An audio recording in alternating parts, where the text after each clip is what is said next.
Welcome to The Break Room, the podcast where the best work convos happen. We're joined today by your hosts, including workplace psychologist Ben. Hi, everyone. And your favorite Gen Z colleagues, Isle, that's myself, hi, and Kayla. Today's episode, we'll be talking about quiet quitting. But first, let's discuss what quiet quitting is all about. So, quiet quitting refers to the practice of employees fulfilling their job requirements but ceasing to go above and beyond, potentially leading to a decrease in effort and engagement. Quiet quitting is not about just leaving a job outright, but rather about limiting work effort to the minimum required to retain employment. It's a form of disengagement where employees fulfill their job duties but are less inclined to volunteer for extra tasks or projects. This is a roundtable question for everybody. Have you ever found yourself quietly quitting without even realizing it? And what was happening at work at that time? But before that, is everybody aware what quiet quitting is about even before this podcast took place? Like, are you guys aware about quiet quitting? Have you ever come across the term? Vaguely. I just about have you, a very rough idea. I've done a few presentations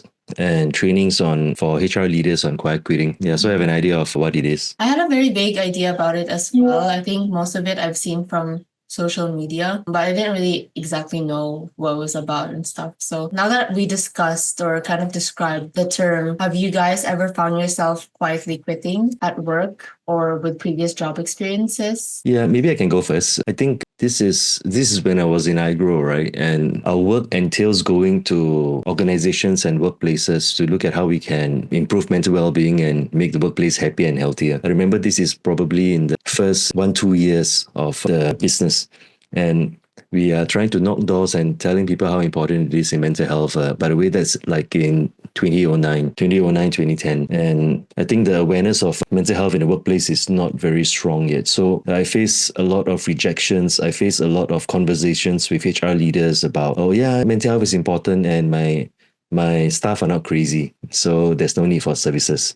So I guess there's a lot of misinformation, possibly some misunderstanding about workplace mental health. And I was very discouraged and I was just wondering, like, all these things just drains me and I feel so tired and I wonder if this is really something that I want to do.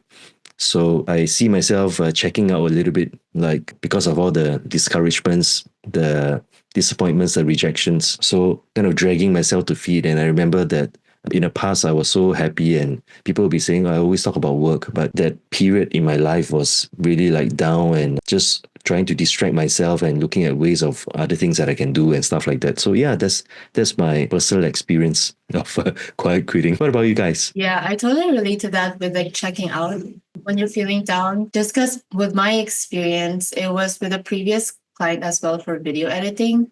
And so I think at the end of it all, I just felt a little, I wouldn't say overworked, but the demands were quite frequent on a daily basis that I felt like I wasn't able to keep up. And so even as much as I prepared for the next project or like the next video, there would be so many requests kind of coming in on a daily basis, a lot of revisions, lots of tweaks, lots of little things. And so as much as I prepared for them, it still didn't feel like it was enough. Like things would just keep changing a lot. And so I found myself kind of checking out whenever we had meetings or calls. I would be present, like I would be in the meeting, but then I just couldn't help feel a little stressed out because I knew like at the end of the meeting, when it's done, I knew that there were so many things to get done afterwards.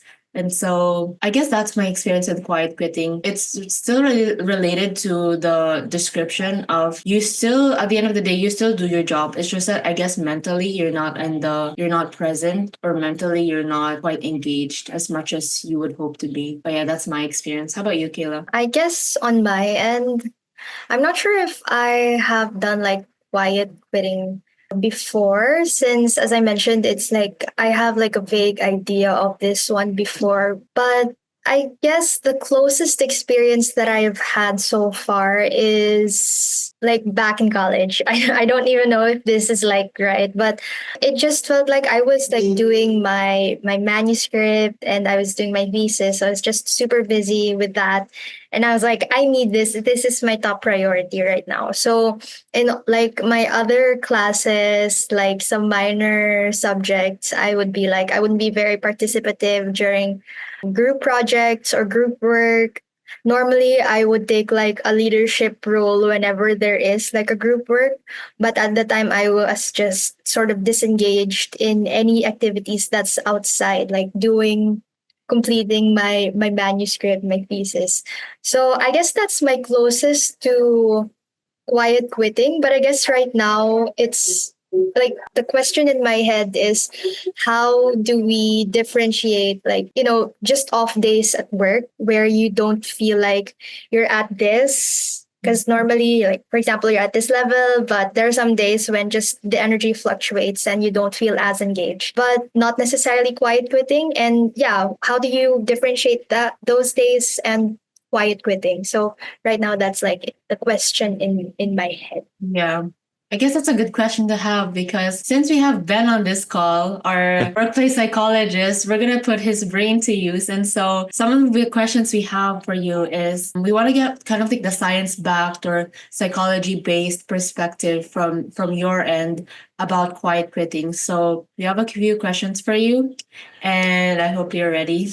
Yeah, I happy to, and to start off first, I want to share about the research behind, right, of quitting and relationships and relationship with what is it all about and stuff like that. And it is very much related to the study and academic evidence of engagement. And I want to share one very maybe easier and very straightforward and very clear way for us to understand engagement. Now, I'm going to break it into two parts. The first one is there are three key dimensions, and this is from burnout research from Balash. And there are three things, that I want you to remember. The first one is emotional exhaustion. Second is depersonalization. And third is personal accomplishment. So personal exhaustion is when you feel that you are emotionally extended and exhausted by one word, where you feel so drained, right? So if you experience this, then that is like a check on emotional exhaustion. Second is depersonalization, where you feel that, you have that feeling where there's that disconnect when you like a zombie at work and you are just trying to be physically present but mentally absent, And the third part, personal accomplishment, is the feeling of usefulness and contribution, right?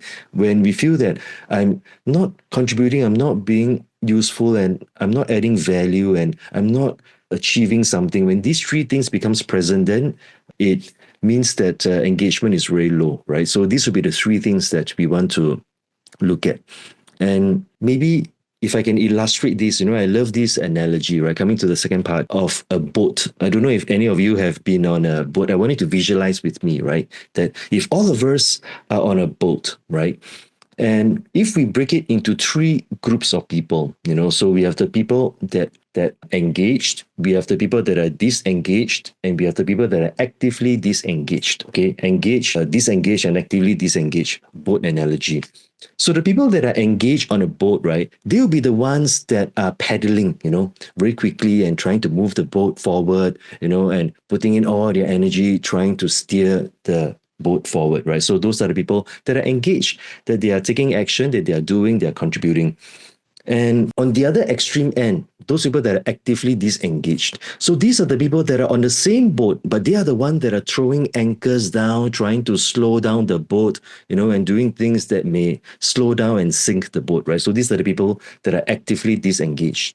Then we have the people that are in the middle, right, of disengagement. So disengagement is where the people that are on the same boat, right, but they are not paddling, but they are looking at the scenery, looking at, oh, so beautiful this place. They're taking pictures of the place. They're taking beefies of themselves, and creating maybe reels and streams to post, with trends and stuff like that. Yeah. So that is the analogy that I want to put across on a boat, right? The people that are paddling actively are those that engage. The people that are taking, like, just cruising, and just being physically present on a boat, looking at scenery and all this. These are the people that are disengaged. And then actively disengaged are those that are throwing anchors, trying to slow down or even sink the boat, right? I hope this becomes a bit clearer. And Kayla, you asked a fantastic question, right? Like, there are some moments when we wake up and we feel like today, I don't really feel like working, So there are these moments, and we all experience it. I experience it as well, right? So does it mean that I'm quiet quitting, that I'm disengaged? I guess the key thing is how persistent these feelings are. if it is one off, right? And it could be because of a bad day, it could be because of our own personal things, that we feel a little bit overwhelmed. If it lasts for 1-2 days, and we kind of go through these phases, right? So I think this is human, and this is part and parcel of our human experience. But if it's persistent and it lasts for a long period of time, like 2 weeks to a month, right? So then that's when, we need to, it possibly would qualify as quiet quitting. I hope it answers the question, and that's a good one. Right. I have a follow-up question as well, because I guess it's related to quiet quitting, but then also I've seen some people post about online where stay with me, but in my mind it's related to quiet quitting, but it might not sound like it. But I've seen some posts online where people describe themselves as employees who just do their job. They're not passionate about it. At the end of the day, you could describe it as quiet quitting just because they're not actively engaged. They just do the bare minimum at their job. And so is there a problem with that? Or is there some kind of like severe consequences that could happen when you kind of get by through life, whether that's at work or everything else? You just kind of get through life doing the bare minimum. And in this case, let's focus on work. All they do is the bare minimum, just like whatever's on their contract. They don't go above and beyond. They're not actually like a team player, or they don't want to be a leader. They're just kind of, I wouldn't say stagnant, but neutral.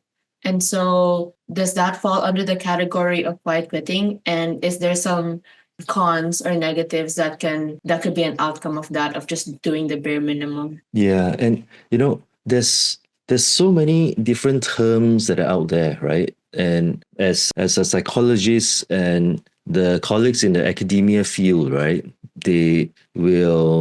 our bias is to defining and creating new definitions and new categories to kind of explain certain situations. So to your question about whether does those things that you describe qualify as quiet quitting, I think a very practical way of looking at this is that we do not operate in silo, right? We live within our environment. And so to your question about like, if I'm just doing the bare minimum, am I quiet quitting? Are there consequences and stuff like that? Now, if we see it as we are operating within the environment, there are two key things that we need to take note of, right? So the first one is, if you're constantly meeting expectations, then there's an employer, if you talk about the work context, that is in that environment that exists as well. So if the employer will be evaluating performance and they'll be evaluating outcomes and results, right? So if it is acceptable with whatever the person is giving, right, whether it's bare minimum, if it is acceptable to the organization, then that's good, because this person has found a way to cruise by without any workplace consequences. So that's one dimension from the employer point of view. Then the next part to look at is the individual, right? So if I constantly every single day wake up and just do the bare minimum and just kind of try to cruise by, so do I find fulfillment? Do I enjoy it? Does it drain me? Does it affect and spill over into the other areas of my life? And am I happy and contented with the current state of my life, right? So assuming that the employer is fine, then it's about me now, right? The reality is that there are some people that thrive and enjoy in this environment, right? Trying to get by doing the minimal, and not getting caught. There are some people that enjoy the thrill and the joy of that, right? So maybe for them, that is their purpose. That is where they derive that satisfaction from. I'm able to split little and get a lot of things done. I'm able to sneak into work like an hour late and didn't get caught, and I'm able to stretch 2 hours of lunch and still, nobody noticed it and I still progress. So yeah, I think we operate within an environment, and we need to look at how these things interact, the employer and the individual. Yeah, hope that makes sense. Yeah, it totally does. So I always like this segment where Ben shares his psychology-backed insights, just because it gives you a lot of context into some of the topics, to most of the topics that we have. So Yeah, Kayla, any thoughts? Yeah, I guess just I agree with that. We do get like lots of insights from Ben, not just I think psychologically speaking, but also like from the point of view of an employer.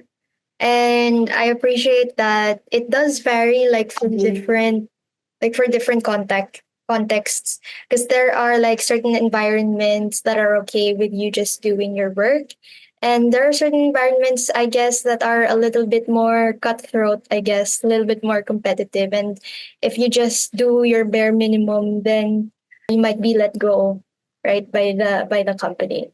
So yeah, just my thoughts on that. And so that's me speaking, right? I'm always very happy to hear from our Gen Z colleagues, and to see what is it like from your point of view. And, since we're on the topic, like, I'm curious, like, what is your view? Is quiet quitting a rebellion, or is it just realism about work-life balance? What do you all think? Okay, I think I can go first on this one, if it's rebellion or realism.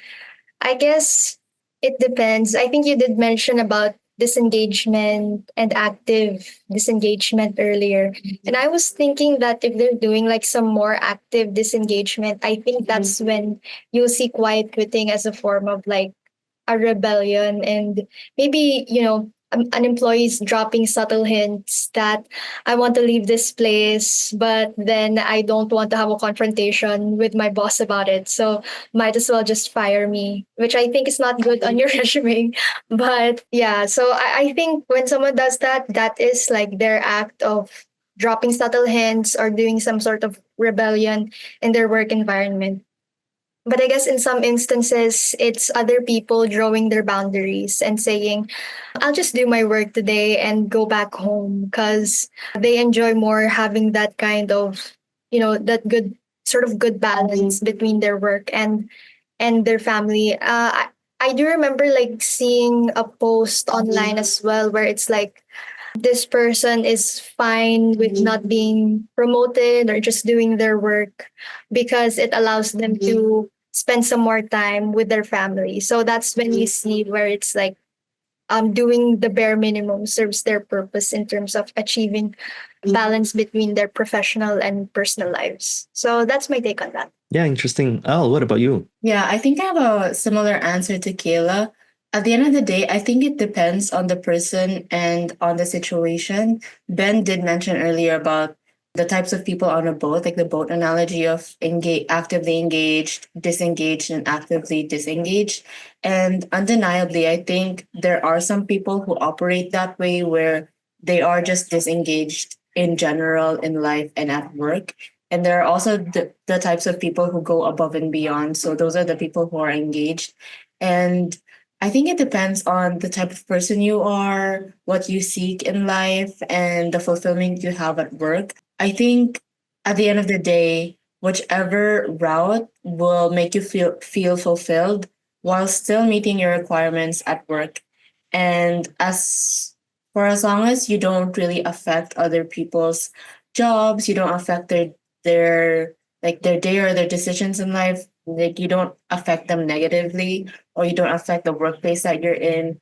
I think whichever route that you take, whether you're actively engaged or actively disengaged, for as long as you still meet your requirements at work and you don't negatively affect the company as a whole, I think it really depends on what type of worker you are, what you seek in terms of fulfillment, and kind of the environment you're in at work. So yeah, I think at the end of the day, it depends. It depends on the person and it depends on their situation. I wouldn't take it as quiet quitting is a rebellion. It's also not just about work-life balance. I think it can be both. And I also think it can be both. So it really depends, I think, on the situation and the person. So yeah, that's my take on it. Yeah, and I guess I have another question, and you guys have kind of answered part of it, right? And I just want to ask you, like, if you were to look around your peers, your friends, people around you, maybe they have shared with you about their own experiences of work, right?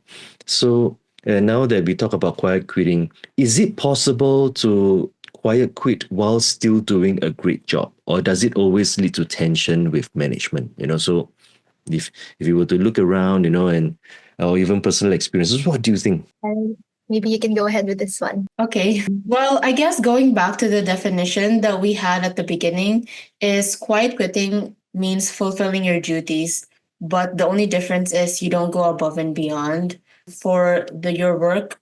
And so I think you could still do a decent job at your work, but realistically, because you won't go above and beyond, you won't be recognized like as a stellar worker, as an excellent worker, employee of the month. You probably won't be getting those things just because all you do is the bare minimum or all you do is the whatever is required from you.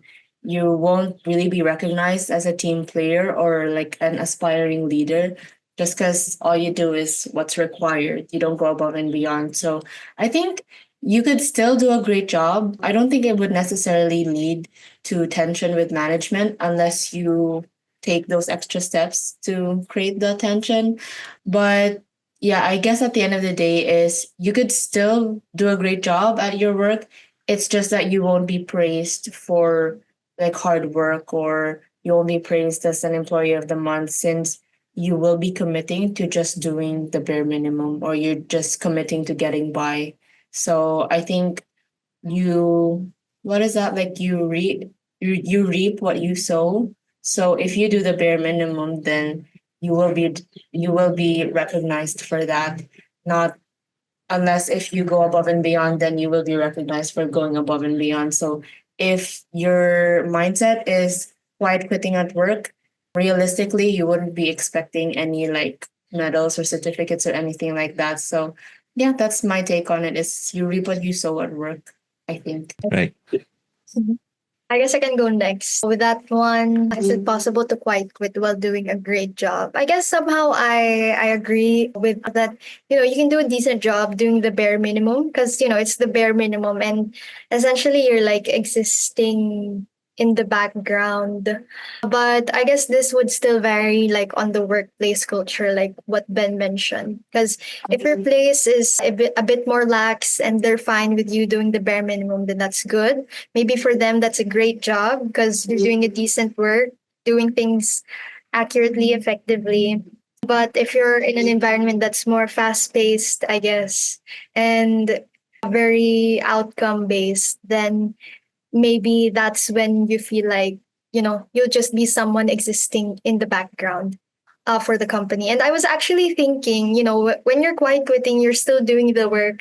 So that means if we want to go back to the boat analogy, I was thinking maybe these people are engaged and then the people like taking more work are like extra engaged. So there would be people like rowing and just being chill with the rowing, and others would be like extra engaged and be like, like one of those fast rowers in like athletes, whatever. Yeah. So I was thinking, these people are still engaged at work, but not as like extra engaged compared to like other people who take on more like different roles, different tasks at work.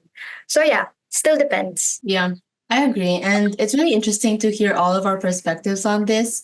And it'll be challenged by this next segment where we kind of dissect if the person is the asshole or not. So we will be looking at a Reddit thread called Am I the Asshole? And it's going to be related to quiet quitting. So everybody get ready to listen to the situation. I'm also really curious to see how each of us reacts to this situation. It is going to be a Reddit thread shared online about someone's own experience with quiet quitting. And at the end, we will dissect if this person is the asshole or not. And so all of our perspectives that we just shared, I think is going to be challenged with this situation. So I'm curious to see, curious to know, I'm curious to hear what all of our perspectives are going to be on this. So I will be reading the thread, and then afterwards we will dissect if this person is the asshole for quiet quitting at work. So here's the situation. I, female, 30 years old, I am a registered nurse associate on a busy ward with acutely unwell patients that are admitted straight from A&E. A&E means accident and emergency. So let's just say like they come from the emergency ward. When I first qualified about 6 months ago, I would do my job and I do it well.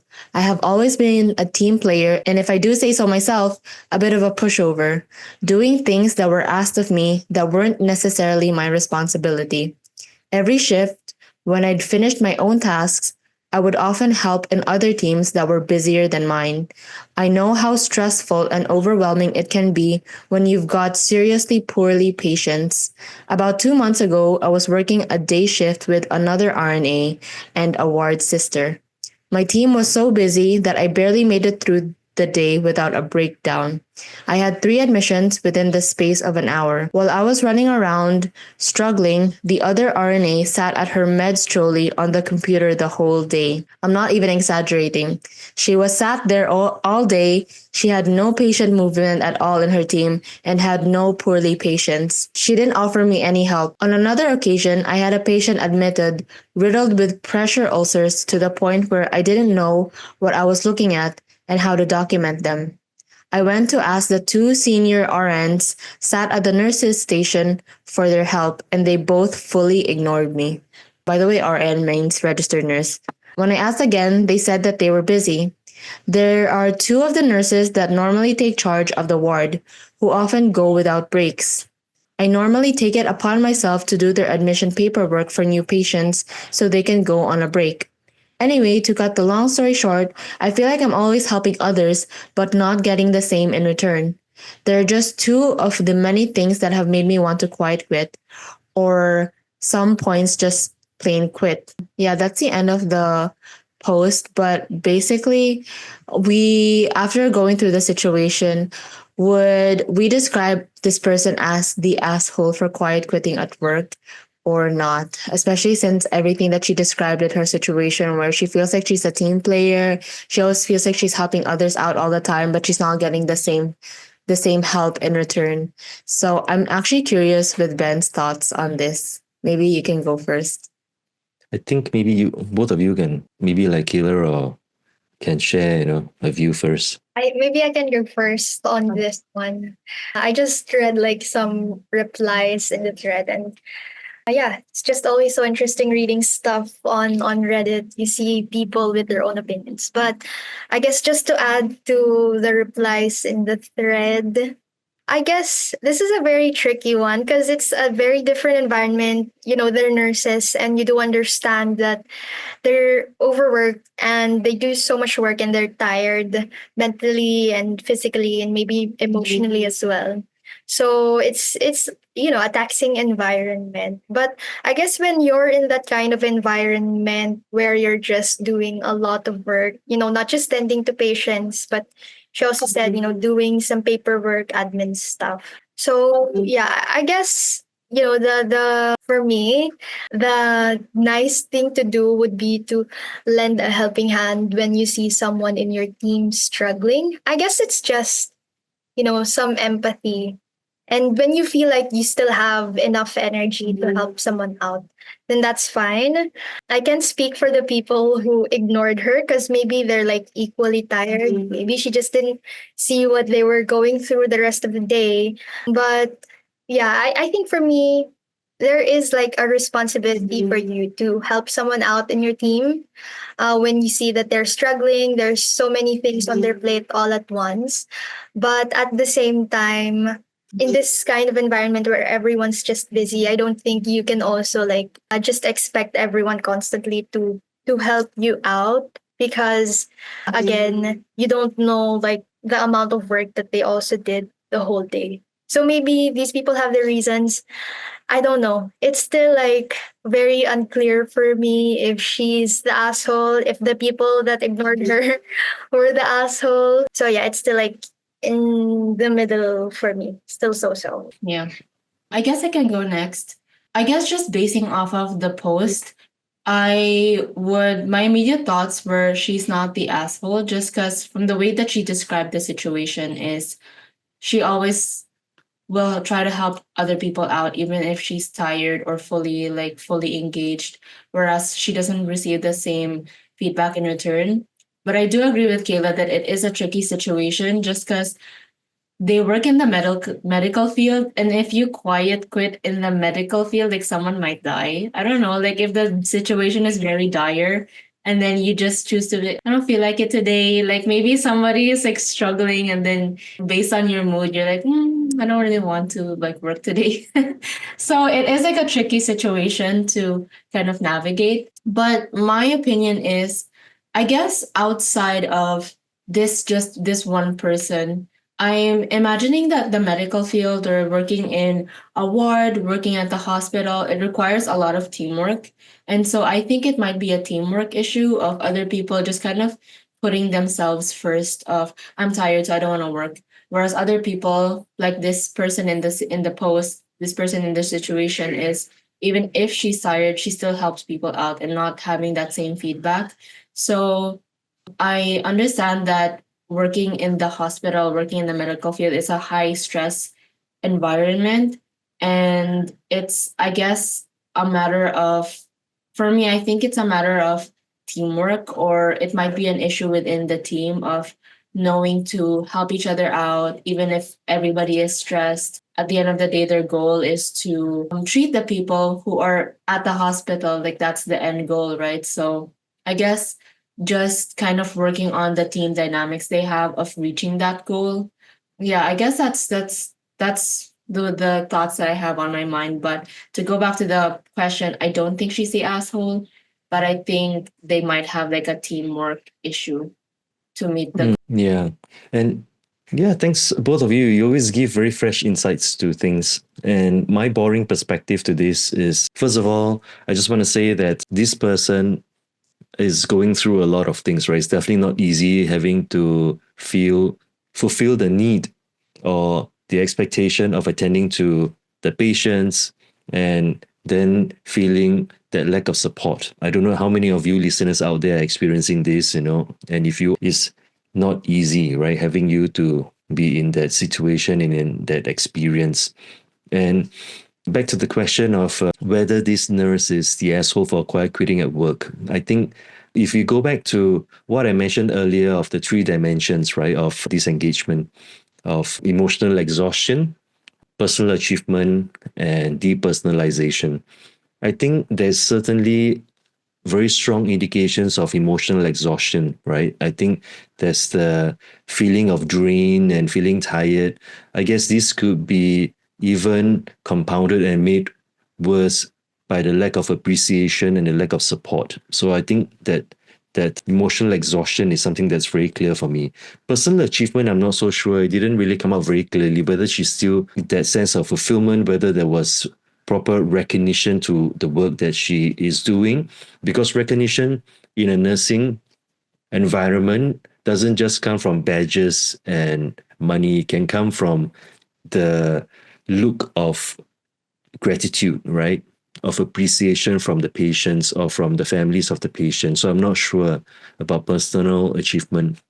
But the third part, which is depersonalization, which means that they are detached, right? And they get a little bit numb.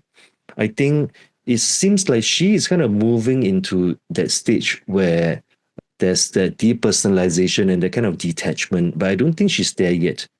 So I think that right now, when she's thinking about whether she's the asshole and whether, if she don't want to help anyone, right, anymore, and if I can just be very clear, at least from my point of view, what she's saying is she will not be helping the team members, right? I hope she's not saying that she won't be helping the patients, because if she stopped helping patients, then that is going to be a terrible thing. I hope that if I were to require care, my nurse that's caring for me will not be in that situation. So I think if it is for her colleagues, and she's thinking about it, well, like I'm with Kayla, like 50-50, right? And of course, she hasn't acted on it yet, right? She hasn't acted on it yet. And so that is my view. I think it's 50-50 of whether she's the asshole, as long as she continues to provide the care to the patients, and to ensure that there's the safety and the care of the patients are attended to. That's, I guess, the primary responsibility. While the other two, registered nurses that are not being helpful, very clear the depersonalization has happened for them, right? That they are detached because one of the things of depersonalization is the lack of empathy, being very cynical and negative and indifferent about their work. So they are definitely showing signs of that. And so I would see that they would be possibly, without knowing the story of why they do that, right? They, based on this surface level, are demonstrating signs of quiet quitting more than this person that has shared. Yeah. So that's my take on it, right? Yeah. You're the asshole. We got the wrong asshole as the other two. Yeah, thanks for sharing, Ben and Kayla. And it's always interesting to hear everybody's perspectives on the Am I the Asshole thread. Ben and Kayla are 50-50 on the situation, whereas I'm like, no, she's not the asshole, it's the other two. So it's always an interesting story to dissect for the rest of the team. And yeah, as well for the audience as well. If you see this on YouTube, feel free to comment your own opinions below, or we'd love to hear your thoughts, your comments, everybody's kind of take on the situation. But yeah, thanks everybody for sharing. And I think it would be a good time for us to kind of have our takeaways from quiet quitting, everything that we discussed today, everything that what we just dissected with the Am I the Asshole thread. So everything that that we discussed, are there any actionable takeaways that you have, any practical tips that we learned today that we want to share with the listeners? And yeah, I think I can go first. So I think at the end of the episodes, whenever we have these actionable takeaways, I always like to keep mine simple and direct. It's not psychology based or science based, it's IEL based. So, my opinion is I think with quiet quitting, I think being honest about what your priorities are in terms of your career and your life, I think it can really help you redirect your feelings and then your actions. So, if your priority right now is to excel in your career and collect all of these certificates and like medals and recognitions, then feel free to go above and beyond with your work because that's what you chase. Like that's what helps you feel fulfilled. That's what drives you. But on the other hand, if you're the type of person who just likes to get by, who just likes to earn like the same amount of money every month, and all you want to do is get by in life, you don't really feel fulfilled with going above and beyond at work or even with your personal relationships or your health or anything like that. Like if you're goal in life is just to get by, then I think being a low key employee is who does their job at the end of the day is still a good way to live. So you're not actually negatively impacting other people. But the thing is, you're just doing the bare minimum. And so realistically, you should expect to also receive the bare minimum. You won't be excelling in life or like being recognized at work. So it's still within my mindset of you reap what you sow. So if you want to be the type of employee who goes above and beyond and chase your milestones in your career, then you should be a team player and you should go above and beyond. But if you're the type of person who actually genuinely enjoys just getting by in life, for as long as you do your job and you don't really negatively affect other people, then I think it would still be a good way to live. It's just that you wouldn't be expecting all of these milestones just because you're aware within yourself that you're just doing the bare minimum, you're just getting by. And so I think at the end of the day, it's all about mindset and priorities. So I think if you're clear on what your priorities are, then that should be something that you should act upon. And so yeah, I don't think quiet quitting is bad. I also don't think it's good. I think it depends on you as a person and your situation. So those are my takeaways. Yeah. How about you, Kayla? All right. So I guess after this, like after having this discussion with you guys, I'd like to like put quiet quitting as something that, someone does to actively disengage with the team. Because, it's also different when you're disengaged because it might be, you're burnt out, but quiet quitting might also be that. But I feel like quiet quitting is something when you do, when you do things in the company that like you deliberately compromise the performance of the team. So for me, that's like quiet quitting because I also don't want to conflate that with you just doing the bare minimum. Because then again, like doing the bare minimum is not exactly a bad thing. Because come on, like you're doing your work. No one can complain about that, right? Not even your boss. If you're doing your work, then good job. I think when you're doing something or when you're not doing something, that's like negatively affecting the team, then I think that's when you can like compartmentalize it as a quiet quitting. Yeah, so I guess my main takeaway really is that quiet quitting is being actively disengaged with the team. And it might be when you feel like you're quiet quitting or when someone asks you if you're quiet quitting, then maybe it's a sign for you to check in on yourself. Are you still okay? Maybe you're feeling burned out, stressed, emotionally exhausted, and experiencing like depersonalization, And we don't want things to lead up to that because at the end of the day, we also don't want, employees to burn out and feel mentally like emotionally exhausted. Yeah, so that's my main takeaway for today. I'm excited for whatever Ben will be giving for today because I remember last week he gave us an acronym. So I wonder what it will be this week.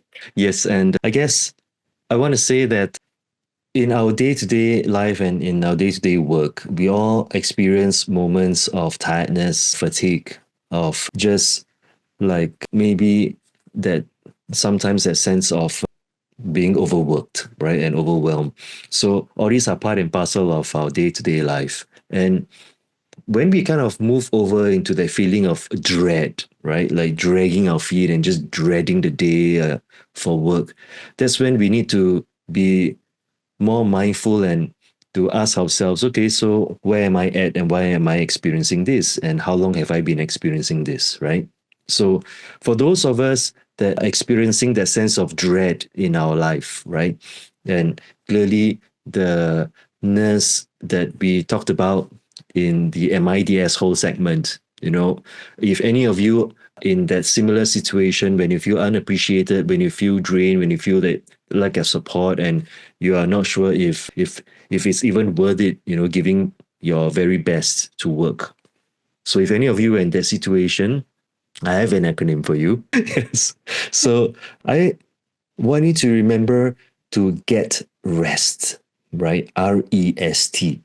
So R is to reflect on your boundaries, right? So are you saying yes too often out of fear or no because you're exhausted? Know where your line is because there are some people that find it so difficult to say no to other people because of whatever circumstances or career stage that they are in. So reflect on your boundaries, the first R, right? Second, E in rest is to express your needs, to speak up before you burn out, and to know that it is okay to ask for help. It is not a sign of weakness, right? And it can come in a form of brainstorming with your team members. If you're unfamiliar with asking for help, go and look up, go and find YouTube, or go and ask ChatGPT or Gemini or whatever tools. How do you ask for help professionally? Because when we speak up and communicate workload concerns early, so this helps us and help everyone to work together towards a common resolution. In the unfortunate event that after expressing your needs and communicating to your work colleagues and they still do not provide support or even worse, they judge you and they belittle you, then it is for your own personal reflection about whether that environment, that culture, that workplace is one that you want to continue and to invest time and energy in or not, right? So E, express your needs. S in rest is to stay curious, not checked out. If something's frustrating you, ask why. Because curiosity keeps us proactive, right? Not passive. And if we can be curious about why is that person doing this, if we can be curious about why is there two nurses not helping me or pretending not to see me or ignoring me? Why? And then be curious and to approach it from curiosity instead of judgment, instead of condemnation. Then this becomes the basis for conversations to happen, right? So to stay curious and not checked out. And finally, T in rest is to take recovery seriously. Rest is not laziness, right?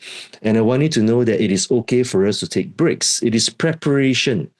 It is protecting our sleep, our downtime, and our personal life, because this is our way of recharging and re-energizing ourselves, so that when we show up at work the next day, a brand new day, that we would always be at 100% full capacity, fully charged and ready to discharge our responsibilities and our duties and our energy.